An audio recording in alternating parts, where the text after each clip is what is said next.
Ok. Olá, colegas e amigos, boa noite. Meu nome é João Carlos Campos Guerra, sou presidente do Grupo Latino-Americano de Hemostasia e Trombose, o Grupo CLAT. Inicialmente, nossos agradecimentos aos amigos e colegas do Equador por ter organizado este webinar internacional, importante webinar, onde nós falaremos de assuntos relevantes na área de hemostasia e trombose. É muito importante o envolvimento de todos os colegas e amigos com o Grupo CLAT. Então, agradecemos ao grupo e do Equador por estarem aqui conosco. Eu passo a palavra agora para a doutora Glória Ramos, secretária-geral do Grupo CLAT. Obrigado, amigos. Boa sessão. Bueno, muchas gracias, doctor, por la bienvenida y nuevamente a todos. Gracias por haber aceptado la invitación a otra nueva jornada académica que nos une, como ya es costumbre, cada mes. Este en particular, queremos felicitar y expresar nuestros agradecimientos a Ecuador, quien ha sido el responsable de la organización de este webinar para hablar, yo creo que de un tema de todo nuestro interés, como es el de hablar de falla hepática, y yo estoy seguro que nos vamos a enriquecer muchísimo con las dos presentaciones desde el punto de vista clínico y desde el punto de vista de laboratorio para conocer cómo se comporta la hemostasia en este tipo de alteraciones. El día de hoy, la responsable de coordinar esta actividad académica es la doctora Julia Soria. La doctora Julia Soria es médica, hematóloga, docente de la Pontificia Universidad Católica del Ecuador. Bueno, pues, doctora, la dejo para la coordinación de este webinar y para recordarles a todos que las preguntas las vamos a dejar una vez se hayan terminado las dos presentaciones. Bueno, pues bienvenidos y nuevamente muchísimas gracias por haber aceptado la invitación. Adelante, doctora Julia. Doctora Glorita, muchas gracias. Buenas tardes con todos. Les damos también la bienvenida a lo lejos de aquí, desde Ecuador. Nos corresponde este mes de julio presentar el webinar. Nada más una pequeña introducción, ya que el 28 de julio la Organización Mundial de la Salud consideró el Día Mundial contra la Hepatitis Vírica. Por eso es la razón que también nosotros tomamos como tema algo relacionado con la falla hepática. Este día se celebra tratando de concientizar para que se diagnostique de una forma precoz, para que se prevenga la hepatitis, para que se den tratamientos oportunos. Entonces es importante también hacer énfasis en esta situación para prevenir las complicaciones y la mortalidad por las hepatitis crónicas. Este día se puso en honor a un científico estadounidense, el doctor Baruch Samuel Blumberg, quien fue ganador de un premio Nobel de Medicina en 1976 por haber investigado sobre el origen y diseminación de las enfermedades infecciosas y pues descubrió el antígeno de superficie de la hepatitis B en un aborigen australiano y por eso se le consideraba, se le llamó de inicio el antígeno australiano. También algo importante que este doctor desarrolló posteriormente la vacuna, liberando la patente para que las farmacéuticas puedan difundir y así puedes disminuir la incidencia de la infección, disminuir las muertes y disminuir también pues el cáncer hepático.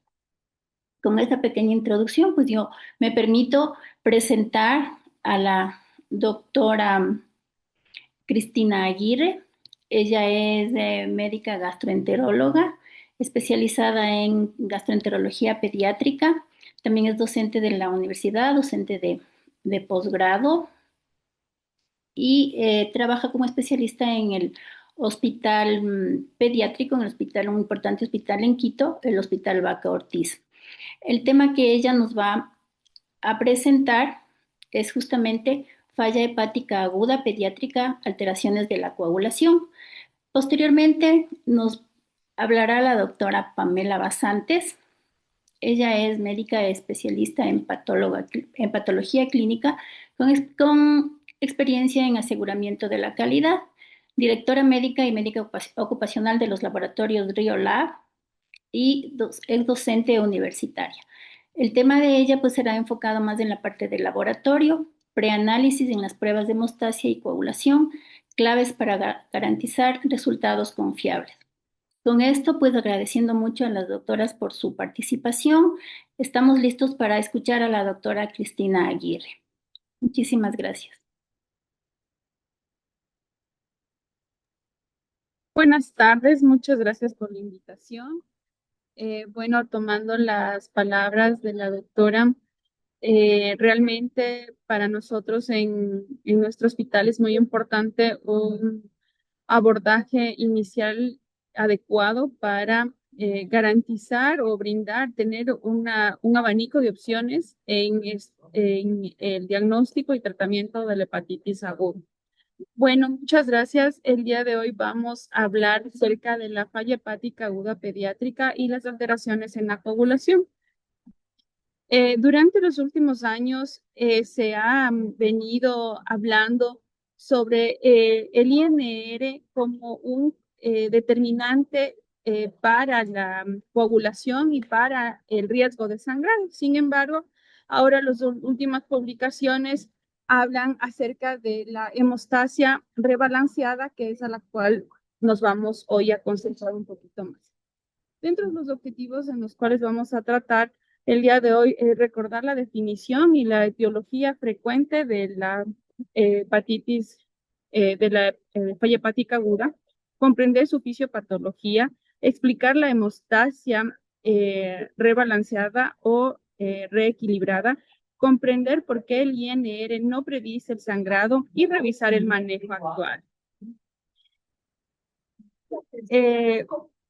Dentro de la falla hepática aguda tenemos la definición que es una alteración de la función hepática, ¿sí? Con una alteración tanto en la parte neurológica como es la encefalopatía. Y tenemos ciertos criterios diagnósticos, como es la falla hepática aguda con encefalopatía y con un INR mayor a 1.5 o un TTP mayor a 15 segundos, o la falla hepática aguda con sin encefalopatía hepática, pero con un INR mayor a 2 o TTP mayor a 20 segundos. Ahora, dentro de la falla hepática aguda, sabemos que el hígado cumple muchísimas funciones y una de ellas la coagulación. Entonces, vamos a ver que no solamente va a alterar la parte de fibrinolisis, sino todas sus tres etapas que vamos a ver más adelante. Dentro de la falla hepática, dentro de su primer abordaje, no solamente vamos a ir tratando la parte de la descompensación en la parte hemodinámica, sino a la par debemos ir viendo cuáles son las causas principales, la etiología causante de esta enfermedad. Entonces, ¿qué alteraciones nomás vamos a tener en el hígado? Vamos a tener la disfunción de síntesis de proteínas, albúminas, factores de coagulación, disminución de la producción y excreción de la bilis, pérdida de la función de detoxificación y del metabolismo. El sistema nervioso, dentro del sistema nervioso central tenemos acumulación del amonio y de otras toxinas, encefalopatía hepática, edema cerebral y aumento de la presión intracraneal. Del sistema hemostático, como habíamos hablado, la alteración de la coagulación, y a nivel renal, el 60% de los pacientes que tienen falla hepática pueden llegar a tener daño renal. Cuando ya hay un daño renal en la falla hepática, el paciente tiene un muy mal pronóstico. Dentro del sistema inmunológico tenemos la activación de las citocinas, la inflamación sistémica, la disfunción endotelial y mayor riesgo de infecciones y sepsis. Y dentro de la alteración cardiorrespiratoria tenemos la inestabilidad hemodinámica, vasodilatación sistémica e insuficiencia respiratoria en casos muy graves. Entonces, dentro del manejo del paciente con falla hepática aguda, vamos a tener que no solamente es un daño hepático, sino un trastorno multisistémico. Entonces, cuando un paciente permanece con falla hepática aguda, el riesgo, podemos tener pacientes sin falla hepática, sin encefalopatía, pero que en el transcurso de las horas puede tener una alteración neurológica con una encefalopatía. Entonces, tenemos ciertos factores de riesgo para predisponer a la encefalopatía, como es la hiperamonemia, la hipoglicemia, ya que disminuye el aporte energético al cerebro y agrava el deterioro neurológico.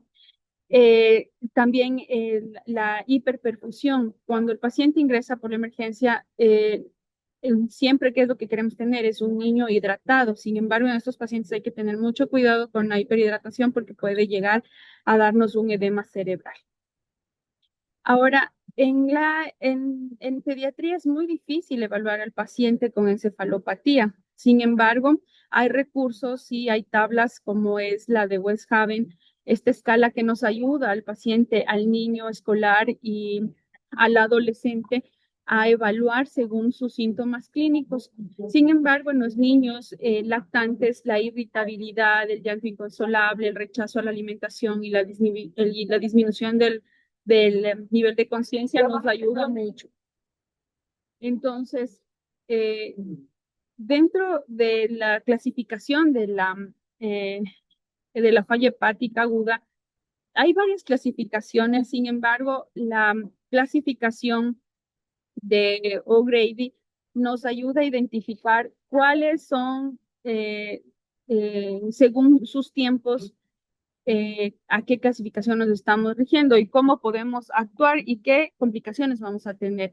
Por ejemplo, en la clasificación hiperaguda, vamos a ver que tenemos de 0 a 7 días, donde va a haber un inicio rápido, una encefalopatía precoz, un edema cerebral frecuente y una mejor capacidad de regeneración hepática. Mientras más rápido sea el diagnóstico, más fácil será su abordaje y más rápido tendremos menos estancia hospitalaria y más rápida regeneración hepática. En aguda es de 8 a 28 días con una predisposición a una falla clásica, una evaluación variable según etiología y el riesgo importante de coagulopatía y encefalopatía. Y la subaguda, que esta es como la más catastrófica, que va de 5 a 12 semanas, donde hay menor incidencia de edema cerebral, pero con mayor necesidad de trasplante hepático.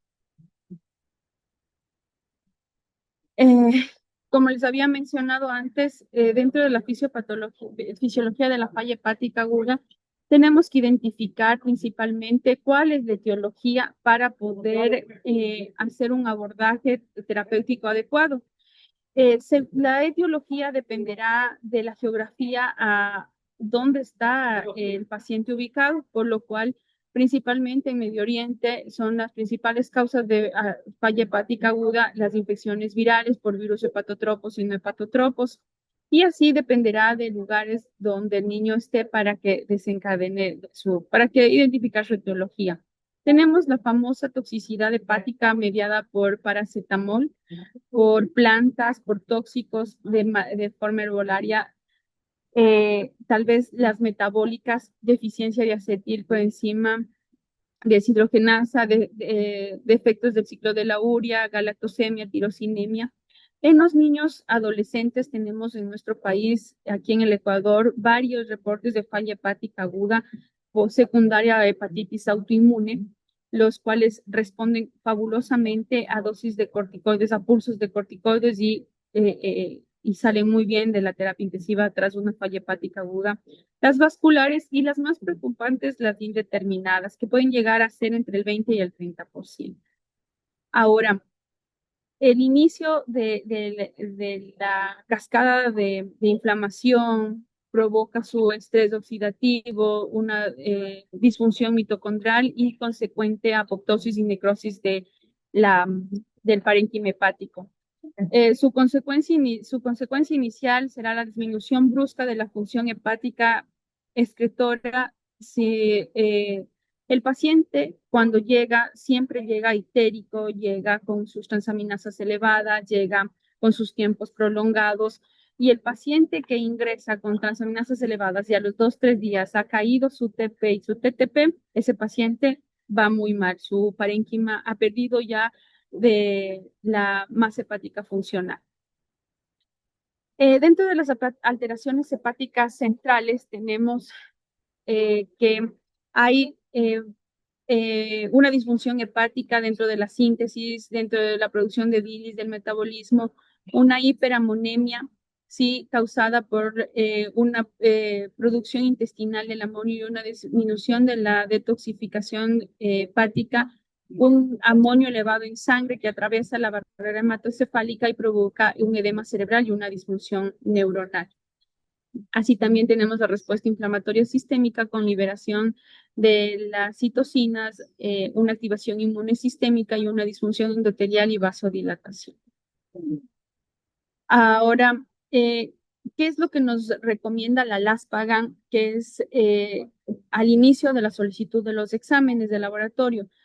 Lo que nos insiste, la recomendación es que no vayamos pidiendo que la biometría, que luego la función hepática, que vamos a ver, luego pedimos hepatotropos, no hepatotropos, no, sino realizar un abordaje integral del paciente con exámenes de coagulación, función hepática, metabólicos, función renal, inflamación, virología, autoinmunidad, metabólicas, toxicológicas y igual las de imagen.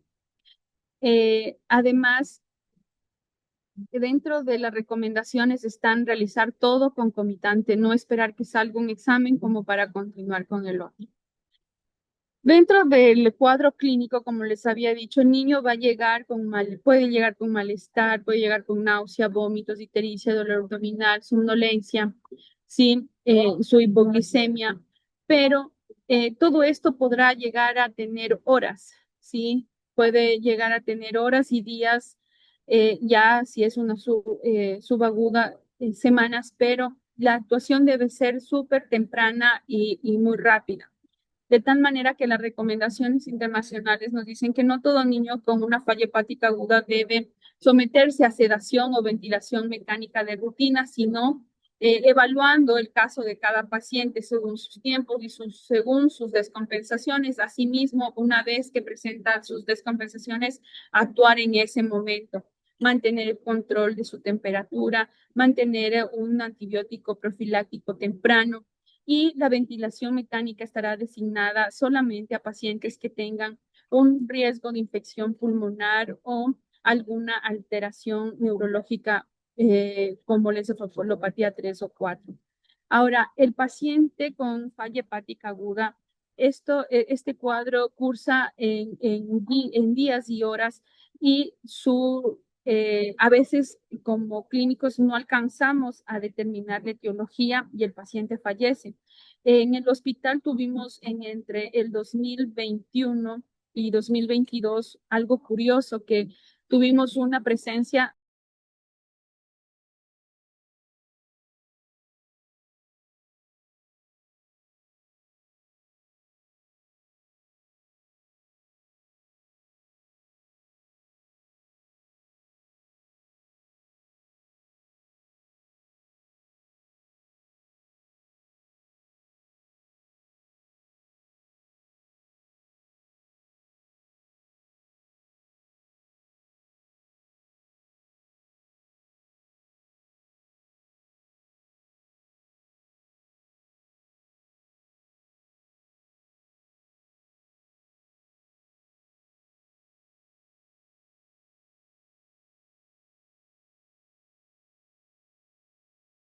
Doctora, creo que apagó su micrófono.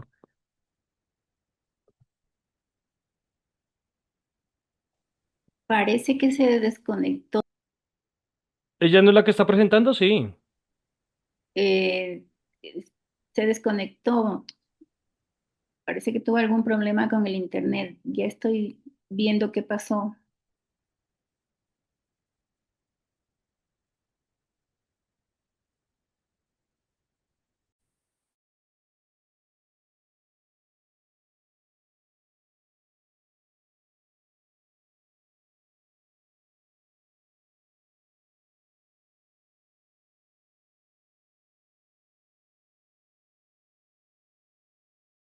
Este, Está con algún problema con el internet. La doctora parece que se le fue la señal. En- Disculpas por la interrupción. Yo creo que en honor al tiempo continuemos por favor con la doctora Pamela Basantes. Mil disculpas, estoy otra Ah, vez aquí.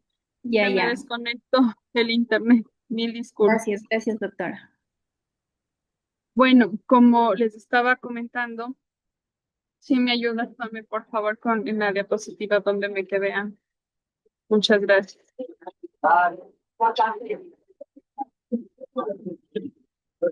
Bueno, como les estaba comentando, entre el 2020 y el 2021 en nuestro hospital tuvimos algo particular que nos pasó. Tuvimos 6 casos de pacientes que ingresaron con falla hepática aguda.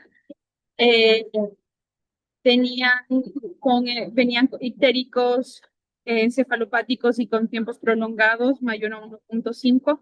Era la característica que todos cumplían y no se identificaba ninguna otra alteración infecciosa, salvo cuando ya fallecían, porque eran casi 12 horas en que venían, llegaban, se los incubaba. Los niños llegaban de provincias, entonces llegaban en muy malas condiciones y lo que encontramos era que era una falla hepática aguda secundaria a SARS-CoV-2. Entonces, fueron 6 casos aislados que llegaron en todo este tiempo, pero no nos dieron tiempo a hacer nada, ni corticoides ni antibióticos. Entonces, ahí vimos la necesidad, sí, de la actuación rápida, porque mientras entraban, se registraban y todo esto. Perdimos mucho tiempo y no alcanzábamos ni siquiera a realizar un adecuado abordaje. ¿Me puede regresar unas 2 diapositivas antes, Pame, por favor? Bueno, entrando ya en sí en lo que nos interesa en esta charla, era acerca de la hemostasia y la afectación hepática que tiene eh, la coagulación y la hepatopatía aguda. Entonces, tenemos que la hemostasia normal tiene 3 componentes de equilibrio, que es la hemostasia primaria, la hemostasia secundaria y la fibrinólisis. Entonces, en un componente normal tenemos que la plaqueta, el endotelio y el factor Willebrand hacen su tapón plaquetario. En la hemostasia secundaria tenemos una cascada de coagulación con el factor 2, 5, 7, 13 y 10, quienes ayudan al conjunto fibrinógeno a realizar los tapones de fibrina. Y la fibrinólisis, la eliminación del coágulo con el plasminógeno y la degradación de la fibrina. Sin embargo, durante la falla hepática tenemos que hay una alteración de la hemostasia tanto primaria, secundaria y en la fibrinólisis. En la hemostasia primaria tenemos una disminución de las plaquetas, un aumento del factor Willebrand, una disminución del ADAM3 y una disfunción plaquetaria con una disminución también de la trombopoyetina. Además, una alteración en hemostasia secundaria con una disminución de la síntesis hepática de los factores de coagulación procoagulantes, una disminución del fibrinógeno, una disminución de la síntesis de coagulación y un aumento del factor 8 que en este factor se comporta como un reactante de fase aguda. Además, también tenemos la alteración de la fibrinólisis con una disminución del plasminógeno, con una disminución del inhibidor de la plasmina y tenemos una disminución también del activador de la fibrinólisis. Ahora, dentro de esto, vemos que se altera la coagulación, tiene una tendencia a la hemorragia, pero también tendencia a la trombosis. Esa es la hemostasia rebalanceada, disminuyendo factores procoagulantes y anticoagulantes, se activan mecanismos compensadores, entonces establecen un equilibrio inestable. Entonces, dentro de la falla hepática aguda pediátrica no existe una tendencia exclusiva al sangrado, existe un estado de hemostasia rebalanceada o reequilibrada con un riesgo tanto de hemorragia como de trombosis. Ahora, dentro del algoritmo de manejo, tenemos que no todo paciente que exista o que tenga una alteración de la coagulación por rutina, con una alteración del INR, vamos a colocar hemoderivados. La colocación innecesaria de hemoderivados en el momento de que el paciente necesite un trasplante hepático va a alterar su inmunidad y es predisponer al paciente a que rechace el órgano nuevo. Ahora, dentro de evaluación de la coagulopatía en la falla hepática, estaba revisando que, bueno, nuestras pruebas del laboratorio convencionales, las cuales disponemos el INR, el TTP, son unas pruebas en las cuales realmente, si bien el INR nos ha servido muchísimo para el cálculo del PEL que se usa para el pronóstico, para la calculación, para el cálculo de la necesidad o no de trasplante hepático, que se lo hace tanto con el INR, con la bilirrubina, la albúmina y el estado pondoestatural del paciente, nos ha servido para eso. Sin embargo, ha habido, bueno, yo como clínica, para mí esto es súper nuevo y me parece súper interesante que ha tenido muchas limitaciones, ¿no? Como evaluar, no puede evaluar las plaquetas, no refleja una formación real de la fibrina, el déficit paralelo de los anticoagulantes y los factores procoagulantes, la alta variabilidad entre los laboratorios. Estaba viendo que reportan una serie de casos, de 186 casos, en los cuales el valor del INR se le repitió en 3 laboratorios distintos y se vio hasta un 26% de alteración de los resultados del INR. Entonces, realmente es como que este resultado muy inestable y es un predictor para nosotros ver si el paciente requiere o no un trasplante hepático.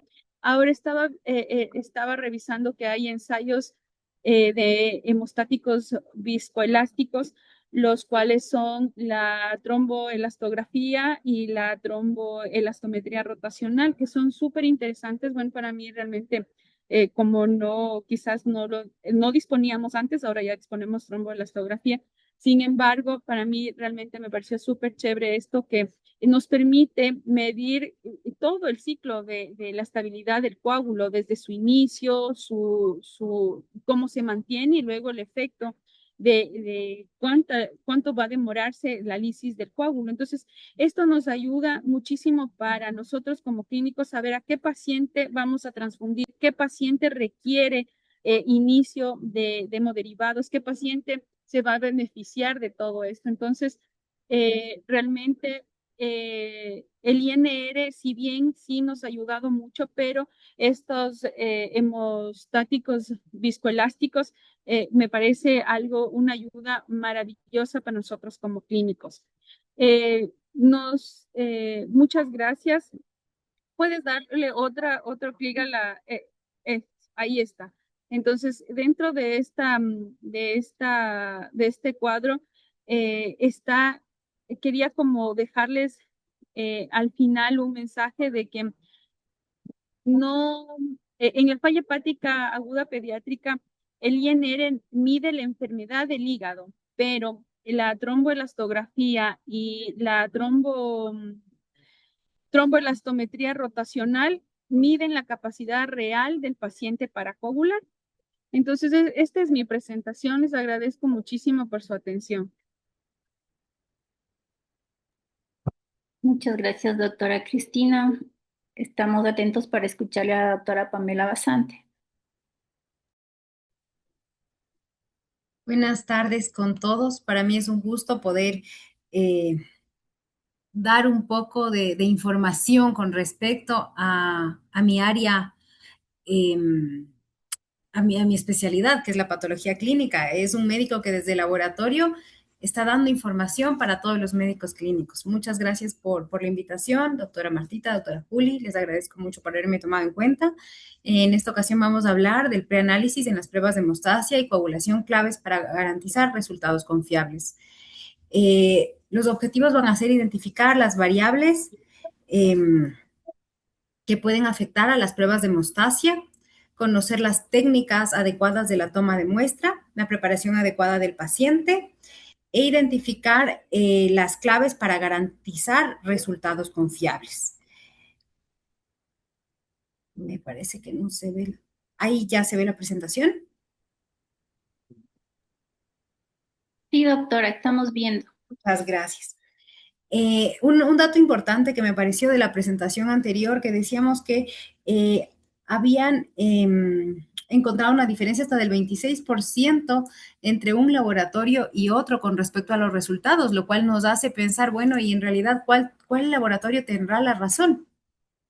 Dentro de este ámbito, podemos hablar de un abanico de razones u opciones por qué hay una diferencia entre un laboratorio y otro. Una de esas puede ser la diferencia intra e interlaboratorio, que cada laboratorio va a tener su trazabilidad, su incertidumbre y su carga de error. Por eso yo siempre recomiendo que los controles se hagan bajo el mismo método, probablemente en el mismo laboratorio de ser posible, porque a veces podemos tener ciertas técnicas, como por ejemplo hacer un TP y un TTP por turbidimetría, o hacer el mismo TP y TTP por un método mecánico de imán, que si bien es cierto, los dos son muy importantes, porque por el método turbidimétrico podemos ver que en los pacientes que tengan lipemia en la muestra puede fallar la turbidimetría porque mide justamente la turbidez de la muestra que tenemos, y el mecánico, en cambio, por medio de un imán, en este caso, no tendrá tanto esta interferencia, pero el turbidimétrico va a ser automatizado. Generalmente el mecánico por imán va a ser manual y va a tener una carga de error. Entonces, todo esto va a poder dar ciertas diferencias porcentuales entre un laboratorio y otro, o entre un método y otro. Entonces, un resultado no se define con un dato final o un dato numérico, se define y se defiende con evidencia, con método, con criterio técnico y con controles aplicados. Entonces, este laboratorio tendrá que tener sus controles internos y externos, y tendremos que idealmente tener un laboratorio que pueda cumplir con las normas de calidad internacionales verificables. Es ahí donde entran las fases de laboratorio. Antes teníamos una fase preanalítica, analítica y posanalítica. Ahora tenemos una fase preanalítica, es decir, una fase antes de la preanalítica como tal. Y dentro de esta fase ingresaría la solicitud del examen. Podemos ver en las imágenes el profesional que solicita el examen. Desde ahí ya comienza el laboratorio. Siempre digo yo que tanto el médico clínico como el médico de laboratorio tienen que estar muy cercanos o en comunicación constante, y generalmente los laboratorios son otro mundo aparte de la parte clínica o del consultorio o de la hospitalización del paciente. Entonces el médico tiene que explicarle el procedimiento, la preparación, el ayuno y las recomendaciones generales, porque muchas veces ya llega al laboratorio, a veces sin las muestras que se solicitaron, sin la preparación, no sabía si debía tomar o no tal medicamento, y llega al laboratorio para que en ese momento se den las indicaciones que debieron darse y prepararse antes. En la fase ya preanalítica como tal, ya va la identificación del paciente, la toma de muestra, el manejo de la muestra y muchas veces el transporte de esta muestra, porque no siempre se toma en el área del laboratorio, a veces se toma en domicilios, en hospitales, o vienen las muestras de otros laboratorios al laboratorio de referencia o al laboratorio matriz. También tenemos el área del análisis como tal, que es el que menos errores tiene, y la fase posanalítica, que es en segundo lugar donde más errores se cometen.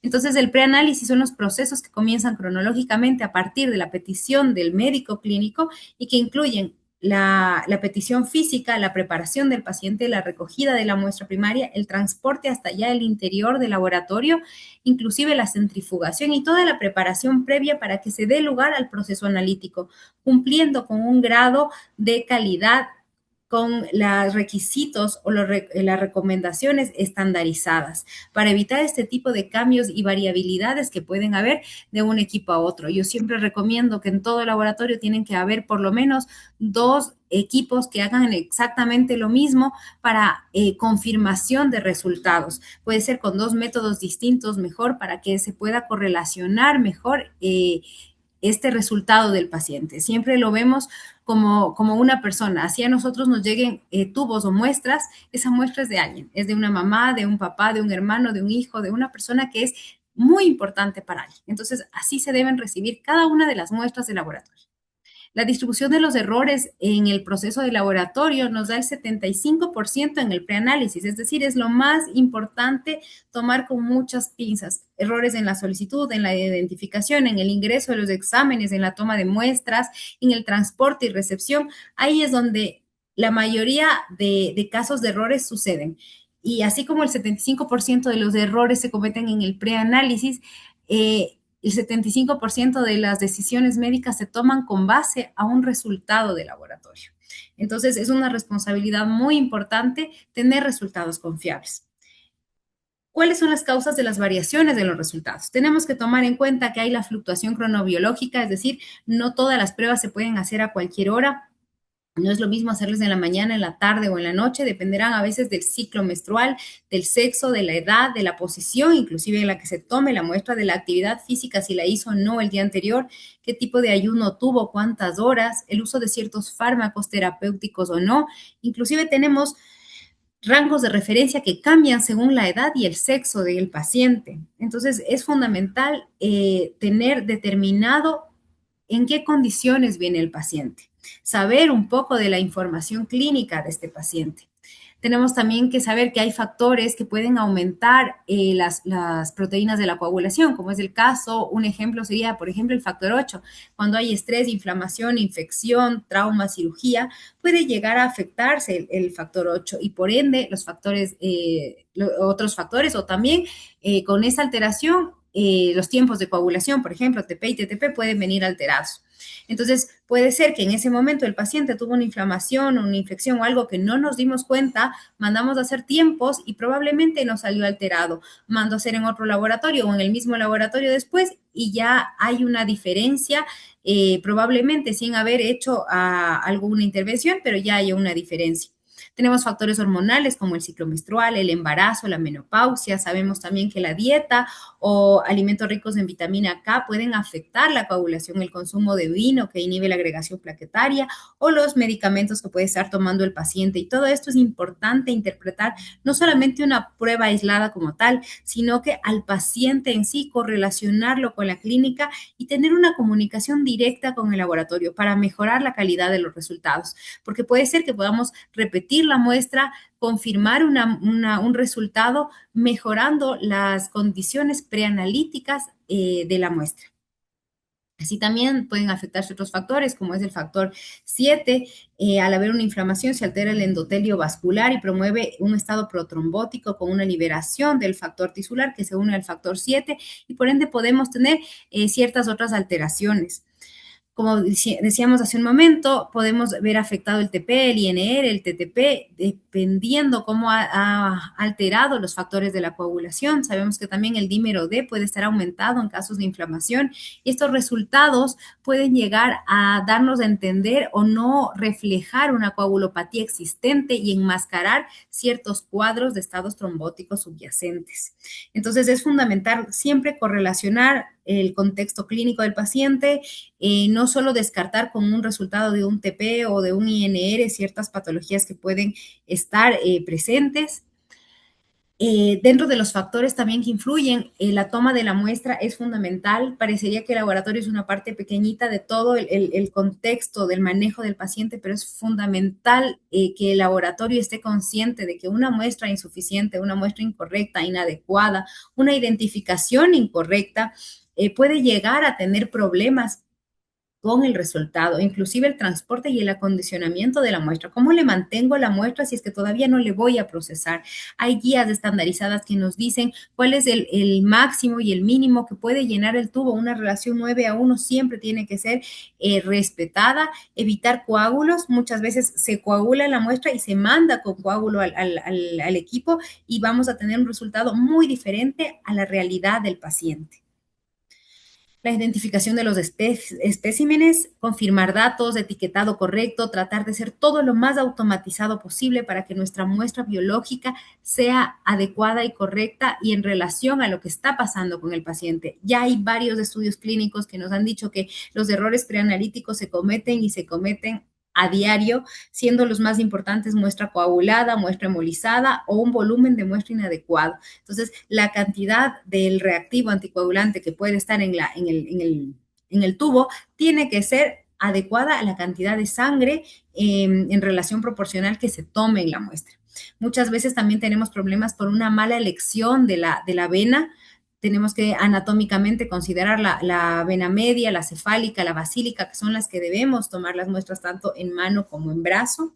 Tenemos también problemas a nivel de la posición de la aguja. Cuando la aguja atraviesa la vena, vamos a lograr un hematoma, una lesión en el paciente y no se va a poder absorber la cantidad necesaria de sangre, igual cuando la introducción es parcial o el bisel permanece en la pared de la aguja. En este tipo de casos, lo que vamos a hacer es un goteo más lento y por ende más riesgo de coagular la muestra o de hemolizar también la muestra.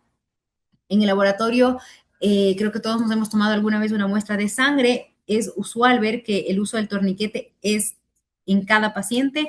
No es obligatorio, no siempre se debe usar torniquete. Hay pruebas en las que definitivamente se evitaría el torniquete. Sin embargo, si es que vemos una vena adecuada, unas buenas condiciones del brazo del paciente, se puede tomar incluso sin el uso de esta ayuda. Y nunca hay que tenerlo por más de 1 minuto. La venopunción tiene que ser al vacío con equipo de especializado de venopunción con Vacutainer. ¿Por qué? Porque la cápsula nos ayuda a que la sangre ingrese directamente al tubo y no se tenga que tomar con jeringas para después trasvasar o puncionar directamente al tubo, y esa fuerza con la que se emana la sangre desde la jeringuilla hasta el tubo puede romper células y ya los resultados cambian totalmente. Como hablábamos del citrato trisódico, tiene que ser al 3.2% con una proporción adecuada. La homogenización, se ha visto muchos casos en la que la homogenización es muy fuerte, tiene que ser suave y delicada para que no cause hemólisis o alteración a nivel de plaquetas o de tiempos de coagulación. También la centrifugación es fundamental, porque si es que se para de golpe la centrífuga, puede llegar a causar hemólisis o daños en la calidad de la muestra. Y también es importante no congelar la muestra de inmediato y tampoco congelarla la muestra total. Hay que hacer una separación para poder hacer la congelación de la muestra para tenerla en mejores condiciones si es que no se la va a procesar pronto. Hay zonas que deben evitarse, por ejemplo, miembros con vías intravenosas. ¿Por qué? Porque vamos a tener pasando medicación y vamos a tomar directamente la muestra de, por ejemplo, solución salina. Entonces, va a haber una proporción de solución salina más fuerte que de la vena directo. Entonces, podemos estar analizando más solución salina que muestra de sangre. Áreas de cicatrices o quemaduras, zonas donde se practicó mastectomías, áreas con hematomas, fístulas arteriovenosas, y evitar también venas trombosadas. ¿Por qué? Porque nos puede dar una alteración en nuestros resultados. Para obtener resultados confiables, tenemos que siempre ocupar el orden de los tubos. Siempre el citrato, es decir, el tubo tapaceleste, es el que se toma primero, es el que se toma para TP, TTP, dímero D, pruebas de coagulación. ¿Por qué? Porque sabemos que al haber la lesión en la piel, se activa la coagulación. Y entonces, si es que lo tomáramos al último, ya estaría activada la cascada de la coagulación y probablemente los resultados nos van a salir alterados. Entonces hay que darle prioridad a este tubo y después rojo, si es que fuera heparina, lila, y al final el de eritrosedimentación. La centrifugación rutinaria tiene que ser muy precisa, y esto también puede dar riesgo a que haya cambio de un laboratorio al otro porque no se le pone el interés y la importancia necesaria a la preanalítica. Tenemos que centrifugar a 1500 a 2000 gravedades por al menos 15 minutos, y las gravedades tienen que transformarse a revoluciones por minuto dependiendo de la característica de la centrífuga. Generalmente nosotros ponemos 3500 revoluciones y se va, y no es así. Hay que hacer un cálculo específico según la marca y el tamaño de la centrífuga que tengamos para estandarizar con perfección cuál será las revoluciones por minuto que esa centrífuga debería tener y cumplir para esa muestra, que no es lo mismo una muestra para coagulación de etapa celeste que una roja para suero. Hay estudios especiales, por ejemplo, como el anticoagulante lúpico, que puede requerir doble centrifugación, porque si no, el valor del resultado puede interferir y disminuir al valor real, y estaríamos no diagnosticando una patología. También la temperatura es fundamental. Idealmente no se debería refrigerar ni congelar. Lo ideal sería tomar la muestra y procesarla dentro de las primeras horas. En el caso de que en realidad necesitemos mantenerle en congelación, se lo puede hacer por 2 semanas a menos 20 grados o 2 semanas menos 70 grados. Pero como digo siempre, lo ideal es hacer un transporte rápido y una medición temprana de las muestras. Al final podemos ver que la calidad de la muestra va a depender desde la solicitud y petición, la obtención de la muestra, el transporte de la misma, la recepción y la conservación. Son fundamentales porque muchas veces podemos inclusive repetir exámenes o podemos ampliar exámenes si es que la muestra fue conservada adecuadamente y podemos tener mejor información del paciente. Muchas gracias.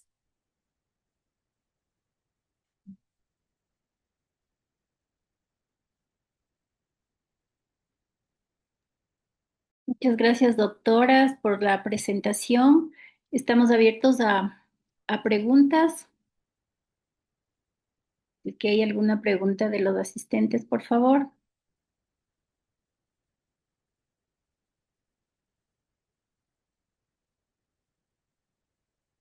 Bueno, en el chat no veo preguntas, si es que alguien se anima. Y si no, pues, doctoras, en modo de cierre, quisiera que nos ayuden con una pequeña conclusión de su presentación, un pequeño mensaje para ir cerrando el webinar.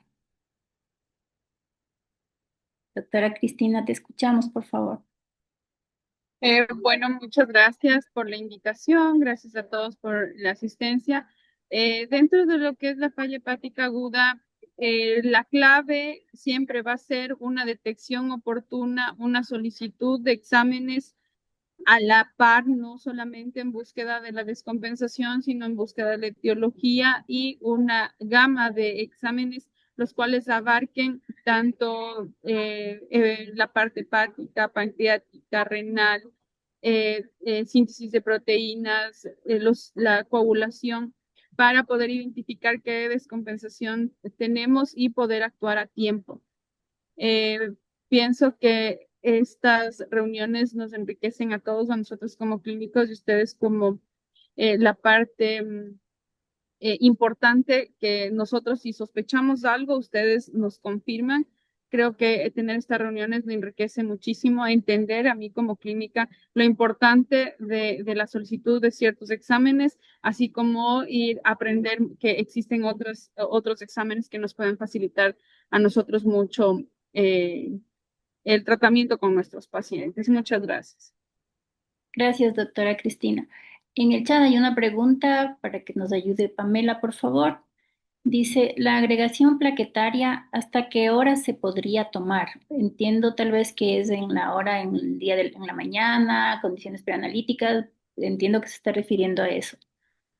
Sí, muchas gracias por la pregunta. La agregación plaquetaria idealmente se debe tomar y exclusivamente en la mañana. Esperemos que en general todos los exámenes de laboratorio, a menos que sean algunos que se especifique por la tarde, pero especialmente a las 9, máximo 10 de la mañana, porque no solamente por las condiciones preanalíticas del paciente, sino también porque los laboratorios procesan las muestras a horas de la mañana y entre más tiempo pase, como veíamos, puede llegar a alterarse el tiempo, con el tiempo, la estabilidad de la muestra. Entonces, idealmente, la agregación plaquetaria debería ser por la mañana. Las plaquetas no tienen tanta interferencia con respecto a ciertas cosas como ayuno o como horas en general, pero por el procesamiento de la muestra debería idealmente hacerse temprano en la mañana.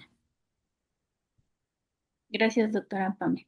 Hay otra pregunta. Dice, no me queda claro por qué resultados tan diferentes en el INR independiente del laboratorio.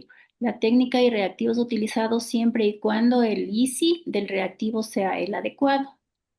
Sí, pueden haber diferentes tipos de resultados o variabilidad interlaboratorio, sobre todo por la calidad. A nivel de las normas ISO de calidad, nos estandarizan a todos los laboratorios. Aquí en el Ecuador no es obligatorio llevar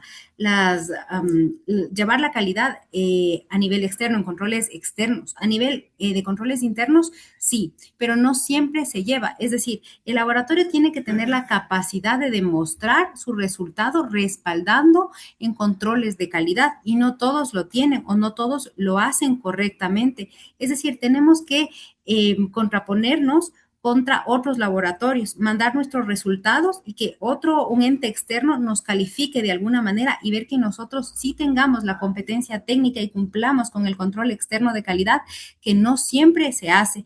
Y ahí es cuando entra también la parte preanalítica de la que hablábamos. ¿Qué tal que esa muestra no estuvo bien tomada? ¿Qué tal que esa muestra estuvo coagulada o estuvo hemolizada o no cumplió con el transporte al tiempo correcto? Puede haber una alteración. Entonces, cuando nosotros nos tomamos en serio el tema de las ISO o de la calidad o de llevar los controles correctamente, no tiene por qué haber una variabilidad tan alta. Entonces, decíamos que la variabilidad no era intralaboratorio, sino que era de un laboratorio a otro. Entonces, no estamos seguros con qué normas de calidad estén regidos cada uno de los laboratorios. Si es que hablamos del mismo laboratorio, el laboratorio va a tener su control, su ISI, el reactivo adecuado, muy probablemente los controles de temperatura de los reactivos. Muchas veces hay laboratorios que se va la luz y no tienen un sistema de alarma conectado con la refrigeradora de que bajó ciertos grados la temperatura de la refrigeradora y entonces el reactivo aparentemente está bien, pero no estamos seguros porque no tenemos ese sistema de alarma de condiciones del reactivo. Entonces, todo ese tipo de cosas van influenciando también el método, ¿no? Cuando tenemos métodos manuales, como es el mecánico con imanes, es con tiempo y entonces es operador dependiente. Cada operador tendrá que poner el reactivo y la muestra a un tiempo específico y no es lo mismo que un método automatizado por turbidimetría. Ahí sí pueden haber alteraciones. Es lo mismo que cuando nosotros vemos al microscopio, pueden haber diferencias entre lo que una persona lee a la otra. Eso puede ser, todo este tipo de cosas van englobando en las diferencias o en el porcentaje de riesgo de diferencia de resultados entre un laboratorio y otro. Gracias, Pame. Y tenemos una pregunta tercera. Dice, según su experiencia, los estudios con tromboelastometría son fundamentales y se utilizan en reemplazo de las pruebas globales de estándares. ¿Respondo yo también? O tal vez quisiera responder. Podemos responder las dos también, porque desde la parte clínica puede haber una información y desde la parte de laboratorio otro enfoque. Yo pienso que todos los estudios pueden complementarse, no necesariamente lo reemplazan, porque a veces el tromboelastograma, por ejemplo, no lo tenemos disponible en todos los laboratorios y en todas las ciudades. Muchas veces los pacientes tendrán que ir a la capital a realizarse ciertos exámenes y pueden llegar a ser complementarios también. Claro, como decíamos, es mucho mejor y menos riesgo de cambios, como lo utiliza la doctora Aguirre en su consulta. Sin embargo, sí podemos hacer el tema de complementar los exámenes. Si es que podemos tener un tromboelastograma, mucho mejor, pero si es que no, podríamos comenzar con los tiempos y llegar a complementar los exámenes. Ahí podría yo adicionar alguna idea. El tromboelastograma, el tromboelastometría, la ventaja es que se puede hacer en la cabecera del paciente y el resultado es más rápido.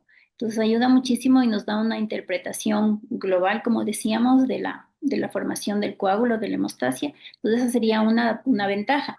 No tiene siempre las mismas indicaciones que las otras pruebas, cada prueba va a tener su indicación, pero la ventaja de este examen es que se puede hacer a la cabecera del paciente. Pues creo que no hay más preguntas, entonces pues agradezco a las doctoras por su participación, agradezco a las personas que se conectaron, muchas gracias y hasta una próxima oportunidad. Muchas Muchas gracias a gracias. todos.